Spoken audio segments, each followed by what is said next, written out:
Hello everyone and welcome to our channel Lazy Learners.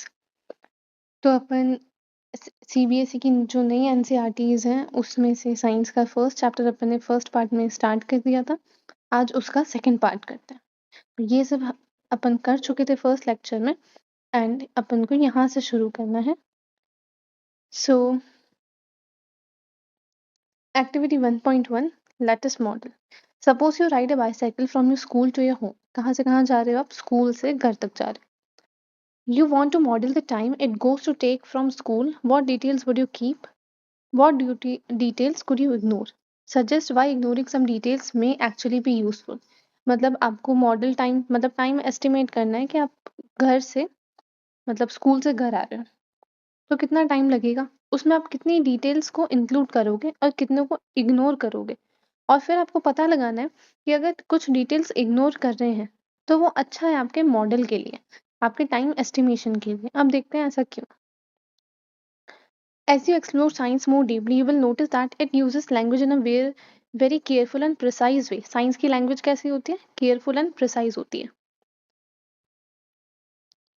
Many words that we use in everyday life, such as force, work, cell, reaction, have specific meanings in science. ये word अपन ऐसे use नहीं कर रहे हैं, इनका कोई specific meaning है science में, इसलिए अपन साइंस की टर्मिनोलॉजी को डेली अपन यूज करते हैं किसी भी काम को बताने के लिए। These meanings are often very specific because scientific ideas must be communicated clearly and ambiguously. Clearly और without any confusion साइंस की लैंग्वेज को यूज करते हैं अपन। यूनिक होती है साइंस की लैंग्वेज, हर चीज के लिए एक अलग सिंबल होता है। जैसे आप देखते हो, to allow scientist across the world to describe observations, compare results, and build ideas together. Science uses a shared language of these specific terms, symbols and units. Science किसकी लैंग्वेज देता है? कुछ टर्म्स की, सिंबल्स देता है और units देता है। ये अपन को पता है। टर्म जैसे मास, फोर्स, वेलोसिटी, ये टर्म्स होती हैं। इनके सिंपल जैसे फोर्स का एफ होता है, फोर्स के यूनिट पे देता है जो कि न्यूटन होती है। तो वो सब यहाँ बता रखा है। Quantity such as mass, velocity, force and electric current. देखना आप क्या क्या बोल रहा है। मास का सिंबल होता है एम, वेलोसिटी का सिंबल होता है वी एंड फोर्स का सिंबल होता है एफ और आई किसका सिंबल होता है? Which is electric current. तो ये सारे सिंबल्स इनके होते हैं। मतलब साइंस में क्लैरिटी होती है चीज़ों की, है ना, कंफ्यूजन नहीं होती। जैसे कि ये स्मॉल एम है तो वो मास के लिए यूज होगा, है ना। अब किसी चीज के लिए अगर एम यूज करना भी है तो उसके लिए कैपिटल एम ले लेंगे, राइट। तो science without any confusion clearly and precise manner में साइंस की टर्मिनोलॉजीज को यूज करता है। To make this even more precise, science often turns to mathematics to allow relationship between quantities to be expressed clearly and tested carefully. This can sometimes feel challenging, but it is important to remember that mathematics in science is not meant to be a hurdle. Instead, it is a language that keep us think more clearly about the world. मतलब science को भी अपन ने maths के साथ integrate कर लिया है ताकि साइंस की क्वांटिटीज का अपन आपस में कुछ रिलेशन बता सके। अपन इतने सारे फॉर्मूला पढ़ते हैं, साइंस में भी मैथ्स आ जाती है। तो वही रिलेशनशिप यहाँ बता रखी है कि साइंस और मैथ्स में भी रिलेशनशिप है ताकि किसी क्वांटिटी को अपन किसी के साथ कंपेयर कर सके और रिलेशनशिप बना सके। An equation is not just a calculation tool, it is a compact statement about how certain things are related. For example, describe motion using quantities such as distance, time, velocity allows to answer about where an object will be later moment. In the same way, mathematical expressions are used to describe rate of chemical reaction, patterns of population growth, changes in energy within a system.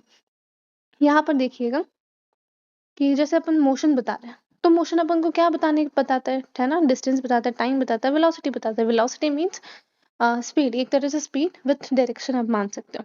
तो ये क्या बताता है कि हाँ कितने time में कोई व्हीकल या कोई भी ऑब्जेक्ट है वो मोशन करके कहाँ तक पहुंच जाएगा, कितना डिस्टेंस कवर करेगा। और डिस्टेंस और टाइम आपको पता चल गया तो आप उसकी स्पीड भी फाइंड आउट कर सकते हैं। और सेम वे मैथमेटिकल एक्सप्रेशंस भी साइंस में यूज होते हैं जो एक केमिकल रिएक्शन की रेट बताते हैं। मीन्स एक ऐसा कोई फॉर्मूला डिराइव होता है जिससे अपन किसी भी केमिकल रिएक्शन जो हो रही है उसकी रेट मतलब उसकी स्पीड बता सके। पॉपुलेशन ग्रोथ का पैटर्न बता सके कि पॉपुलेशन ग्रोथ कैसे हो रही है इन पर्टिकुलर ईयर और इन अ फिक्स्ड टाइम पीरियड। तो उसके लिए भी फॉर्मूला आता है, अरिथमेटिक एंड जियोमेट्रिक मीन के फॉर्मूलाज आते हैं। और चेंजेस एनर्जी, अलग अलग एनर्जी में चेंजेस होते हैं, उनके लिए भी साइंस फॉर्मूला देती है कि चेंजेस कैसे हो रहे हैं। तो ये सब मैथमेटिकल टूल्स को यूज करके साइमल्टेनियसली अपन निकालते हैं। Learning to use mathematics in science does not mean memorising equation. देखो, साइंस में मैथमेटिक्स यूज करने का मतलब ये नहीं है कि आप इक्वेशन को मेमोराइज करो। It means understanding a situation first, identifying relevant quantities, and then using mathematical relationship to reason carefully. इसका मतलब क्या है, ये क्या कहना चाह रहा है कि साइंस में सबसे पहले आप क्या करोगे, सिचुएशन को आइडेंटिफाई करोगे सबसे पहले। मतलब सिचुएशन क्या है, इस मतलब कोई भी वर्ड प्रॉब्लम होती है तो अपन समझते हैं ना कि हाँ उसमें क्या हो रहा है, तो वही फर्स्ट सिचुएशन है कि अंडरस्टैंड करोगे। फिर रिलेवेंट क्वांटिटीज को, क्वांटिटीज जैसे उसमें डिस्टेंस दे रखा है या टाइम दे रखा है या करंट दे रखा है, जो भी रिलेवेंट क्वांटिटी वहां पे बताई हुई है क्वेश्चन में या किसी भी सिचुएशन में, वो सेकंड स्टेप है, उसको आइडेंटिफाई करना। फिर थर्ड स्टेप अपन फॉर्मूला निकालते हैं। अपन फॉर्मूला देखते हैं ना, कोई फॉर्मूला मिल जाए जिससे ऐसा ना किसी भी क्वांटिटी का आंसर आ जाए, तो वो थर्ड स्टेप है। तो फर्स्ट स्टेप क्या है कि आपको सिचुएशन देखनी है ना, किस बारे में डील हो रहा है। सेकेंड, आपको रिलेवेंट क्वांटिटीज देखनी है। और थर्ड, उन रिलेवेंट क्वांटिटीज के बीच में मैथमेटिकल एक्सप्रेशंस निकालने हैं, ताकि रीजन अपन केयरफुली फाइंड आउट कर सके। In this way mathematics becomes a powerful language for thinking, not just for finding numerical answer. If you focus first on understanding the situation and the quantity involved, equation will begin to feel less like obstacles and more like helpful guides in your exploration of science. Equation को आप ऐसे नहीं लोगे कि equation बन गई अब कैसे करेंगे, ऐसे वो कोई जिसकी मैथ्स वीक होती है वो ऐसे बोलता है कि अब इक्वेशन बन गई, अब इसको कैसे सॉल्व करें, आंसर कैसे निकालें। तो इक्वेशन देखो इजी है, ये ऑब्स्टिकल नहीं है, बाकी गाइड है। एक साइंस को जब आप एक्सप्लोर कर रहे हो ना, तो उसमें इक्वेशन गाइड की तरह काम आती है, ना कि ऑब्स्टिकल मतलब रुकावट की तरह काम नहीं आती। अब देखो, थ्रेड्स ऑफ क्यूरियोसिटी में कुछ लिखा है, speed of light is denoted by c. Speed of light कितनी होती है, लिख देना ही, 3 × 10⁸ मीटर पर सेकेंड, ये होती है स्पीड ऑफ लाइट। इसको स्मॉल सी से डिनोट करते हैं, ऐसा क्यों, देखते हैं। Scientific symbols often comes from history and are based on international agreements, not necessarily abbreviations of convenience. For example, the speed of light is usually denoted by symbol c, since it comes from a Latin word celeritas. देखो, सी speed of light है ना, इसका starting symbol नहीं है सी। Speed of light में देखे तो S आ रहा है, फिर ओ आ रहा है, फिर एल आ रहा है, फिर भी इसको सिंबल सी क्यों दिया, क्योंकि इसका वर्ड सेलेरिटस से आया, और सेलेरिटस का मीन होता है speed. Today the speed of light is one of the physical constant defined to be exactly 299792458 meter per second, or simply 3 × 10⁸ meter per second. ये होती है speed of light. Okay,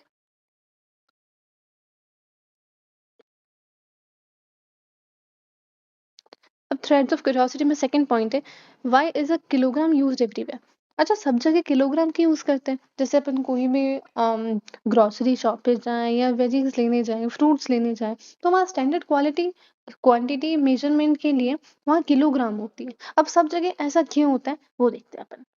When we buy rice or vegetables, we expect a kilogram to mean the same amount everywhere. मतलब kilogram का मतलब सब जगह 1 kilogram ही है ना, मतलब 1 किलोग्राम में 1000 ग्राम्स होते हैं, मतलब सब जगह यही है, मतलब एग्जैक्ट है, इसकी वैल्यू यूनिवर्सल है। मतलब अगर आप इंडिया में किसी एक लोकेशन पे 1 किलोग्राम को डिफाइन कर रहे हो, या 1 किलोग्राम, मान लो लेट्स से आप 1 किलोग्राम कोई भी वेजिटेबल ले रहे हो, तो आप मान लो इंडिया की जो सेकंड लोकेशन पे आप अगर जाओगे, तो वहां भी 1 किलोग्राम का वेजिटेबल उतनी ही आएगी जितनी की आपकी फर्स्ट लोकेशन पे आ रही थी। मतलब 1 किलोग्राम का अमाउंट सब जगह सेम है। और इसी कंफ्यूजन को दूर करने के लिए ये किलोग्राम एक यूनिवर्सल क्वांटिटी बनाइए for mass measurement. Imagine the confusion if we use different weights everywhere. Thankfully, measurements are based on agreed international standard, not local objects or opinions. Standard units allow scientific result to be compared and ensure fairness in daily life and trade. अब मान लो, है ना, किसी भी city में कुछ और means of measurement है। मास का मतलब मान लो किलो, एक जगह किलोग्राम है, एक जगह कोई और है, तीसरी जगह कोई और है। तो अगर आप मान लो ट्रैवल करोगे एक जगह से दूसरी जगह और कुछ बाय करना चाहोगे, तो वहाँ की क्वांटिटीज को आप कैसे मेजर करोगे कि हाँ इतना जो इसने कंपेयर करके इतना क्वांटिटी हमें दी है, क्या वो सही दी है। और सही देने के बावजूद भी आप इतना याद थोड़ी रखोगे कि 1 किलोग्राम में इतना यहाँ था, 1 किलोग्राम में उतना वहाँ था, 1 किलोग्राम में इतना यहाँ था। आप तो सेम क्वांटिटी एक्सपेक्ट करोगे ना कि वहाँ 1 किलोग्राम में इतना मिल रहा है, यहाँ 1 किलोग्राम में इतना सा क्यों? तो यही बात है कि एक स्टैंडर्ड क्वांटिटी होनी चाहिए जिसकी वैल्यू सब जगह सेम हो। ठीक है? वो यहाँ लिखी हुई है कि स्टैंडर्ड वैल्यूज़ है जो इंटरनेशनल स्टैंडर्ड्स पे बेस्ड है, ना कि कोई लोकल ऑब्जेक्ट्स। अगर लोकल ऑब्जेक्ट्स या लोकल ओपिनियंस पे बेस्ड होती तो ये हर जगह अपनी-अपनी वैल्यूज़ लेके चलते और वो कंफ्यूजिंग मामला होता। As observations are repeated, measurements refined, and ideas tested through experiments, we can organize our understanding of the world in a systematic way. In the secondary stage, you will come across terms such as laws, theories, and principles. कौन कौन सी terms? Laws, theories, and principles. अभी तक सुने होंगे ये terms. These terms have specific meaning. इनके specific meanings होते हैं. अब यहाँ आप definition mark करोगे एक एक term की. A law usually describes a regular pattern observed in nature, often expressed using words or mathematical relationship. Law क्या है? एक regular pattern है जो कि वर्ड्स या मैथमेटिकल रिलेशनशिप को ऑब्जर्व करता है. ठीक है, ये लॉ है, मतलब सब जगह सेम रहेगा, यूनिवर्सल रेगुलर पैटर्न है. For example, Newton's law of motion explain the jerk felt when bus stop suddenly. ये तो न्यूटन्स के लॉज पढ़ेंगे तब देखेंगे इसको. And now next, what is theory? Theory goes a step further and provides an explanation of why those patterns occur, usually based on evidence gathered over time and available at that. Theory क्या बताती है? थोड़ा सा explanation, मतलब थोड़ा सा law से ज्यादा बताती है. लॉ से क्या बताती है? लॉ में एक्सप्लेनेशन नहीं होता, लॉ में सिंपल स्टेटमेंट होता है या मैथमेटिकल इक्वेशन होती है या रिप्रेजेंटेशन होता है. बट थ्योरी में उस चीज की एक्सप्लेनेशन भी होती है. ठीक है, कि वो पैटर्न क्यों हो रहा है ना, कैसे हो रहा है, इतना नोटिसेबल है, मतलब इतना नोटिस करने के बाद अपन इस पॉइंट पे आए कि अपन एक थ्योरी बना दी कि ये हो रहा है, इस वजह से हो रहा है और ये इसके प्रूफ्स है. जैसे atomic theory explain how molecules are form. Atomic theory क्या बताती है कि मॉलिक्यूल्स कैसे बने, तो वो पूरा एक्सप्लेनेशन दे रही है ना. नेक्स्ट आते हैं प्रिंसिपल पर. अब प्रिंसिपल क्या है? Principles are broad ideas that help us make sense in a given situation. Principles क्या है? ब्रॉड आइडियाज है. कैसे? ब्रॉड, वाइडर व्यूज है इनके. That helps us make sense in a given situation, जो अपन को कुछ समझने में हेल्प करती है. For example, the principle of conservation of energy being applied when climbing up stairs. जब अपन स्टेयर्स क्लाइंब सीढ़ियां चढ़ते हैं तब वहां कंजर्वेशन ऑफ एनर्जी वाला प्रिंसिपल चलता है. तो ये कैसे चलता है ये अपन आगे देखेंगे. Do remember that in science, a theory doesn't mean a guess or an untested idea. Theory का मतलब ये नहीं है कि हर कुछ ही उठा के दे दिया. ठीक है, अनटेस्टेड आइडिया नहीं है theory. It is an explanation based on careful testing, critical examination. यहाँ पर अच्छा खासा टेस्ट करके, है ना, कुछ एग्जामिन करके, प्रूफ लेके फिर थ्योरी आती है. The these ideas are always open to improvement and often change as new evidence become available. अब मान लो कोई थ्योरी 10 साल पहले की है, अब उसमें कुछ और एक्सपेरिमेंट्स और नई ऑब्जर्वेशंस करके थ्योरी, देखो थ्योरी ऐसा नहीं है कि एक बार बन गई तो थ्योरी को चेंज नहीं करेंगे. Theories are always open to improvement, मतलब थ्योरीज में अपन कभी भी इम्प्रूवमेंट कर सकते हैं और चेंजेस कर सकते हैं कि नई नई इन्फॉर्मेशन आएगी तो उसमें ऐड या डिडक्ट करना पड़ेगा कुछ किसी चीज को, तो वो थ्योरी में हो सकता है. This is a key feature of science that makes it reliable. One of the most remarkable strengths of science is its ability to make predictions. Science में predictions बनाते हैं कि हाँ ऐसा हुआ है तो क्या इसके पीछे ये रीजन है. देखो अपन को कुछ नहीं पता तो अपन सोचते ना क्या इसके पीछे ये होगा या नहीं होगा, वो अपन को बाद में पता चलेगा. बट अपन कुछ प्रेडिक्ट तो करते हैं दिमाग में, कुछ तो इमेज बनाते हैं दिमाग में, तो वही होता है predictions. When laws and theories and models are well established, they allow us to anticipate what will happen under new or different conditions before we can perform an experiment. And in many cases, even if we cannot perform an experiment, using ideas about motion, we can predict how far a kicked football will travel. अब जैसे मान लो एक football kick करी है, ठीक है, उस kick करने के बाद अपन, है ना, प्रिडिक्ट कर सकते हैं क्या कि वो कितने दूर तक जाएगी. तो अपन कर सकते हैं, उसके लिए अपन ने कोई एक्सपेरिमेंट थोड़ी किया. मतलब ये होता है प्रिडिक्शन, मतलब आपने कोई एक्सपेरिमेंट नहीं किया है, उससे पहले आप उसके रिजल्ट को बता रहे हो कि हाँ ऐसा हो सकता है कि ये फुटबॉल इतना आगे जा सकती है, क्योंकि आपने क्या देखा, उसके डायरेक्शन देखिए, उसकी स्पीड देखिए, है ना. तो वही चीज है, साइंस में प्रिडिक्शन पॉसिबल है अगर आपने उस चीज का एक्सपेरिमेंट नहीं भी किया है तो. Using knowledge of chemical reaction, we can estimate how much carbon dioxide will be produced or how soft a baked bread would be. Using biological principles, we can predict how one's breathing would change while running. देखो अपन predict कर सकते हैं ना कि अपन भाग रहे हैं तो है ना सांस मतलब जो ब्रीदिंग रेट होगी वो फास्टर होगी। क्यों होगी? क्योंकि ये बॉडी में ज्यादा ऑक्सीजन चाहिए होगी। तो वही चीज है कि साइंस में अपन प्रिडिक्ट कर सकते हैं ना। अब इसके लिए अपन ने कोई एक्सपेरिमेंट थोड़ी किया कि ब्रीदिंग रेट ज्यादा होगी, इसको एक्सपेरिमेंटली अपन ने देखा है कि भागते हैं तब होती है। ये सब बाद में हुआ, बट पहले प्रिडिक्शन से स्टार्ट हुआ है। Remember that these predictions are not guesses. They are reasoned expectations based on evidence and careful thinking. ये सिर्फ ऐसे नॉर्मल गैस नहीं है, इसमें अपन ने केयरफुली थिंक किया है, अपन ने केयरफुली सोचा है कि हाँ ऐसा हो सकता है, तो इसके पीछे ये रीजन रह सकते हैं। अपन हर चीज को ऐसे तुक्का मार के या गैस करके नहीं ला रहे, अपन उसके पीछे एक रीजन ढूंढ के लेकर आ रहे हैं। चाहे वो रीजन सही हो या नहीं हो वो बात की बात है, बट एटलीस्ट अपन जो प्रिडिक्शन दे रहे हैं उसमें कुछ ना कुछ तो रीजन अपन को देते हैं और देना पड़ेगा। When predictions match observation, confidence in the underlying science grows. अगर prediction सच में सही हो जाए तो कॉन्फिडेंस नहीं आता, हाँ यार ये तो मैंने सही बता दिया। मतलब साइंस तो मैं सोच सकता हूँ, मतलब ऐसे अपन सोचते हैं ना, जैसे कोई टीचर भी कोई क्वेश्चन पूछते तो हम उसका आंसर बता देते हैं अगर वो चीज अपन ने नहीं पढ़ी है। तो अंदर एक अलग सा कॉन्फिडेंस आता है कि नहीं यार बिना पढ़े हुए मैं कुछ ना कुछ तो बता सकता हूँ। But even more important, when they do not, scientists re examine their assumption models or measurements. In this way, prediction is a powerful tool that drives further exploration and a deeper understanding of the world. फिर अगर मान लो अगर आपकी observation और prediction match कर गई तब तो आप खुश हो, और अगर मैच नहीं करी तो यार मुझसे तो होता ही नहीं, मतलब मैं तो कर सकता ही नहीं, है ना, मुझे तो पहले पढ़ना पड़ेगा फिर जो टीचर क्वेश्चन पूछेगी बस फिर उसका आंसर दे पाऊंगा, है ना। तो इसमें क्या होता है कि अपन मान लो टीचर ने कोई क्वेश्चन पूछा आपको नहीं आया, तो आप क्या करोगे कि उसको सर्च आउट करोगे, है ना, कि आपको नहीं आया तो ऐसा क्या था उस क्वेश्चन में जो नहीं आया, तो वो क्वेश्चन को आप सर्च आउट करोगे, उसका आंसर या उसका रीजन फाइंड आउट करने की कोशिश करोगे। तो इससे क्या होगा कि आपकी एक्सप्लोरिंग एबिलिटी बढ़ेगी। और science is the exploration. Science में क्या करते हैं अपन, एक्सप्लोर करते हैं। तो वही है, इसी तरह से प्रिडिक्शन एक पावरफुल टूल है जो कि फर्दर एक्सप्लोरेशन की तरफ अपन को खींचता है। ठीक है, सही हो गया तो अच्छी बात है, और गलत हो गया तो अपन और रीजन मतलब अपन ढूंढने की कोशिश करते हैं ना, अपन सर्च करते हैं, रिसर्च करते हैं थोड़ा बहुत कि हाँ ऐसा है, गलत गलत हुआ है, मुझे नहीं आया है तो ऐसा क्यों है, इसमें ऐसा आंसर क्या था, इसमें ऐसा रीजन क्या था। तो वही प्रिडिक्शन में होता है, इसीलिए प्रिडिक्शन एक पावरफुल टूल है। Example 1.2, how do we check prediction. अब प्रिडिक्शन को चेक कैसे करें, अब वो देखते हैं। वर्षा टोल्ड अ फ्रेंड मेघना it will rain this afternoon because the clouds look dark. देखो वर्षा ने क्या बोला, अब हम बोलते हैं ना कि हाँ बारिश आने वाली है, बादल काले काले हो गए, तो उसने वही अपनी फ्रेंड को बोला। ठीक है, थिंक ऑफ सम क्वेश्चंस मेघना could ask Varsha to make his prediction scientifically testable.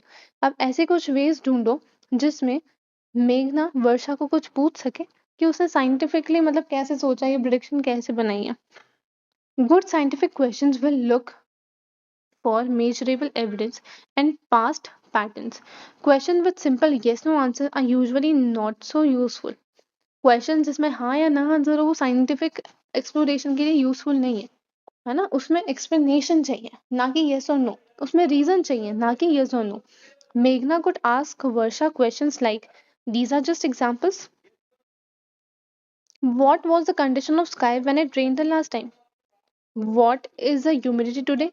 मतलब मेघना वर्षा से क्वेश्चन पूछ सकती है ना कि अगर वर्षा ने बोला है कि अभी क्लाउड्स डार्क है और बारिश आने वाली है, तो वर्षा ने कुछ पहले प्रिडिक्ट करके ऑब्जर्व किया होगा, ऑब्जर्व करने के बाद उसने अपनी प्रिडिक्शन दी होगी कि हाँ आज बारिश आने वाली है। तो उसने पहले जब बारिश आई थी तब उसने क्या ऑब्जर्व किया होगा कि उस टाइम पे स्काई की कंडीशन क्या थी, मतलब स्काई ब्राइट ब्लू था या क्लाउड्स आके डार्क था, मतलब वो कलर नोटिस करे। या फिर ह्यूमिडिटी, ह्यूमिडिटी होती है बारिश के टाइम पे कि हाँ आज तो बहुत ह्यूमिडिटी, आज तो बारिश आएगी, ऐसे बोलते हैं, है ना। तो वही मेघना पूछती है कि वर्षा से कि आपने ऐसा कुछ नोटिस किया है। Was it above 80% the last time it rain? What is today's wind speed and direction? Wind speed क्या है, डायरेक्शन क्या है, तो ये सब इंपॉर्टेंट है, राइट। रेन होने के लिए आपको विंड स्पीड पता होती है, डायरेक्शन पता होती है कि हवाएं तेज चल रही है, हो सकता है बारिश आ जाए, है ना। धूप जब नॉर्मली नहीं होती हवा चलती है, बारिश का मौसम होता है तो नॉर्मली यही होता है कि हवा आती है फिर धीरे धीरे बारिश आ जाती है। Is the temperature drooping like it did before the recent rains? Temperature droop करता है मतलब टेम्परेचर तो कम होता है ना, तभी तो बारिश आके ठंडक होती है। A question like these ask about measurable data and past patterns which go beyond mere clouds look dark. सिर्फ clouds look dark एक प्रोडिक्शन नहीं होगा कि आज बारिश आएगी, बल्कि देखो इतने सारे यहाँ पॉइंट्स लिखे हैं, एक बार वापस इनको रिवाइज कर, क्या क्या पॉइंट्स है। सबसे पहला, condition of sky when it rain last time. क्या सबसे पहले कंडीशन क्या है, condition of sky last time जब रेन हुई थी, ह्यूमिडिटी है और 80% है, विंड स्पीड है, विंड की डायरेक्शन है, टेम्परेचर ड्रूपिंग है। सिर्फ क्लाउड्स लुक डार्क नहीं, बल्कि 1 2 3 4 5 6 कंडीशंस और होती है एक प्रिडिक्शन के पीछे, इसने जो प्रिडिक्शन लगाया है उसके पीछे। तो समझ में आया आपको exactly what is the prediction. Even the most successful scientific theories have limits and may fail when new conditions are explored or when measurements become more precise. Such failures are not the weakness of science, in fact, they are its greatest strength. When predictions do not match observation, scientists do not reject ideas based on opinions or beliefs, but only on evidence. No scientific theory is ever final, none is beyond question. This openness to being corrected by nature itself, it what has allowed science to help us in understanding the world we live in. मतलब वही अगर किसी science experiment में failure हो जाता है तो वो साइंस की वीकनेस नहीं है, बल्कि उसकी सबसे बड़ी स्ट्रेंथ है, क्योंकि एविडेंस के बेसिस पे करते हैं सब, खुद के ओपिनियन के बेसिस पे नहीं करते हैं, है ना। तो वही लिखा है कि कभी कभार बड़ी से बड़ी या सक्सेसफुल साइंटिफिक थ्योरी की भी लिमिट्स होती हैं, वो फेल कर जाती है। तो ऐसा क्यों होता है, वो तो वही जानते हैं। अपन देखते हैं कि वो फेल नहीं होती है, बल्कि उनकी ग्रेटेस्ट स्ट्रेंथ बनती है ना। वो वीकनेस नहीं है, बल्कि ग्रेटेस्ट स्ट्रेंथ है।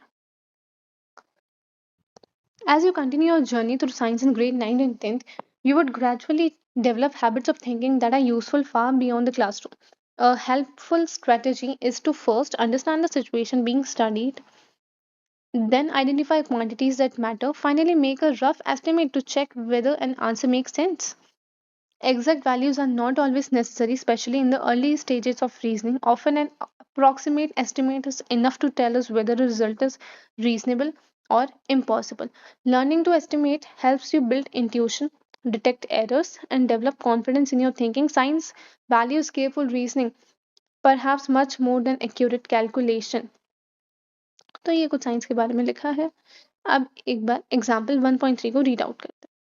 So what does example 1.3 says? Estimate how many liters of air you breathe in one day. एक दिन में आप कितने लीटर्स एयर को इनहेल करके ब्रीथ करते हो, है ना।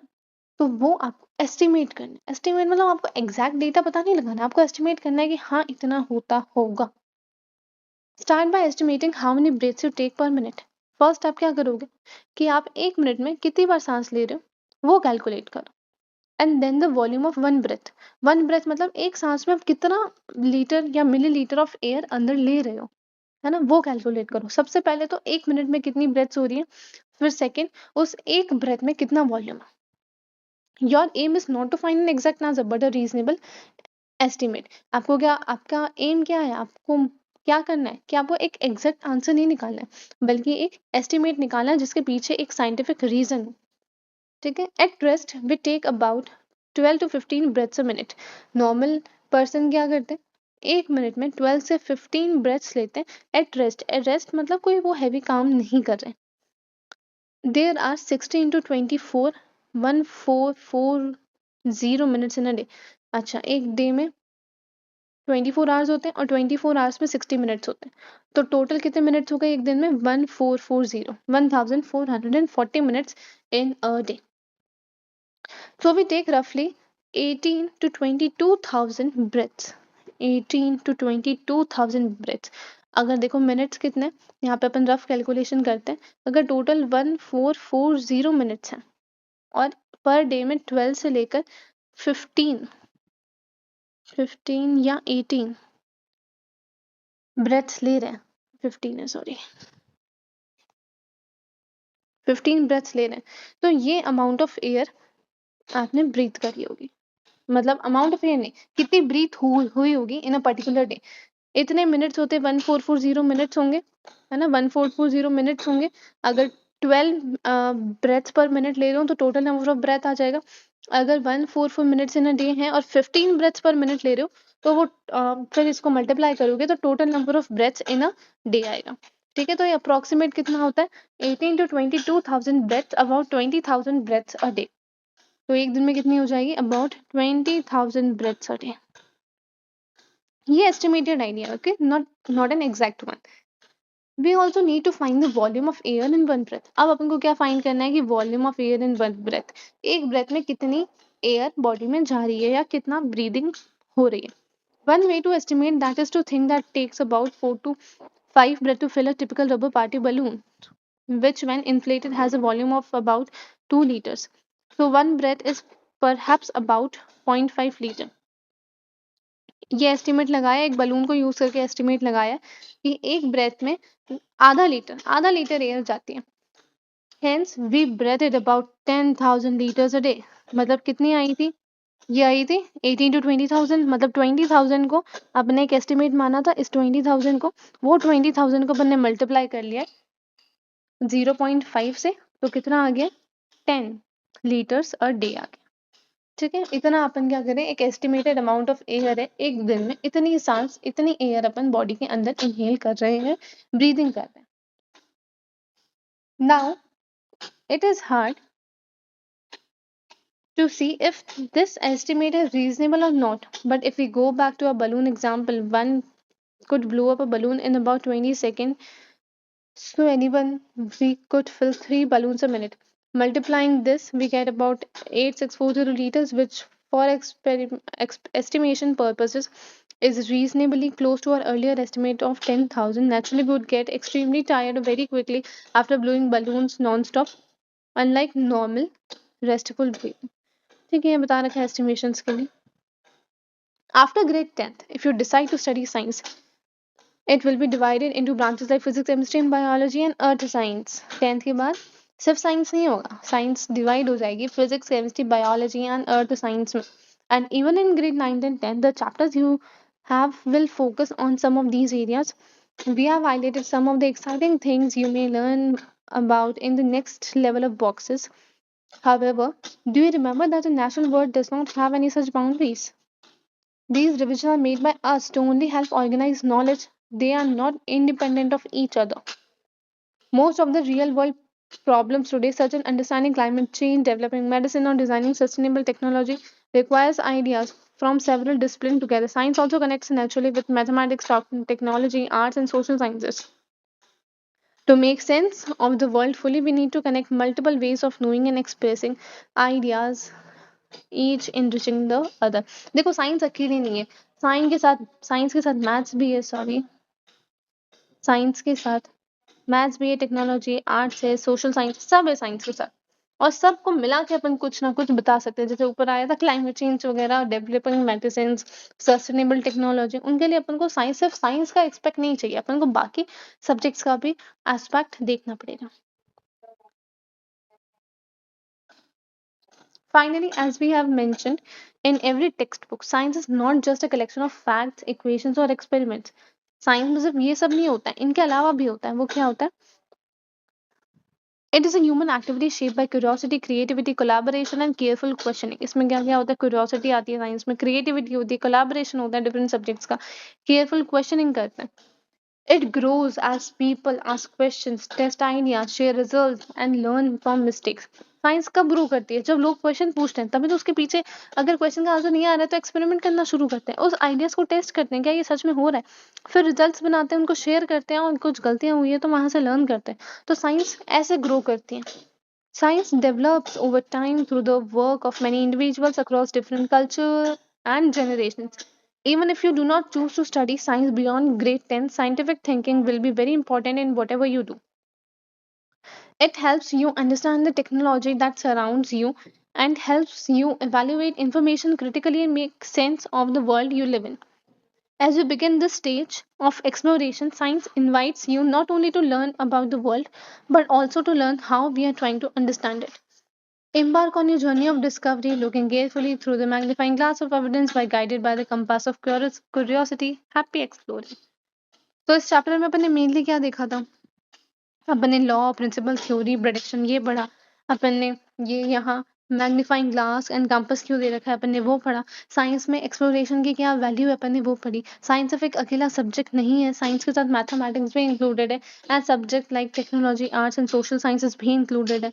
राइट, अपन ने देखा कि एक नॉर्मल एक डे में अपन कितनी वॉल्यूम ऑफ अमाउंट ब्रीथ करते हैं, है ना। साइंस में अपन ने देखा कि साइंस कैसे ग्रो होती है, साइंस की वीकनेस क्या है, साइंस की स्ट्रेंथ क्या है ना। फेलियर्स वीकनेस नहीं है, फेलियर जो है वो स्ट्रेंथ है। अपन क्वेश्चनिंग कैसे करते हैं, प्रोडिक्शंस कैसे पता लगाते हैं, है ना। ये सारी डेफिनेशंस देखी हैं अपन ने। फिर अपन ने स्पीड ऑफ लाइट देखा, है ना। एक इक्वेशन, एक सिंबल कैसे बनता है साइंस में वो देखा अपन ने, है ना। मॉडल्स बनाने देखे हैं अपन ने कि मॉडल्स में अपन वैल्यूज लेते हैं, कुछ इग्नोर करते हैं, है ना। कुछ कुछ अजम्पशंस देखे हैं अपन ने। तो साइंस में अपन ने फर्स्ट चैप्टर में ये सब कुछ पढ़ा। सो ये चैप्टर यहीं पे खत्म होता है। अपन ने इस पूरे चैप्टर को बहुत अच्छे से लाइन बाय लाइन अपन ने पूरा इसको कंप्लीट किया है। सो थैंक यू एवरीवन। ये चैप्टर आज कंप्लीट होता है। इस चैप्टर के 2 पार्ट्स में ही चैप्टर कंप्लीट हो चुका है। अब अपन साइंस के सेकंड चैप्टर से स्टार्ट करेंगे in a next lecture. So thank you everyone and please subscribe my channel and comment आपको ये सीरीज और वीडियोस कैसी लग रही है, प्लीज कमेंट करें।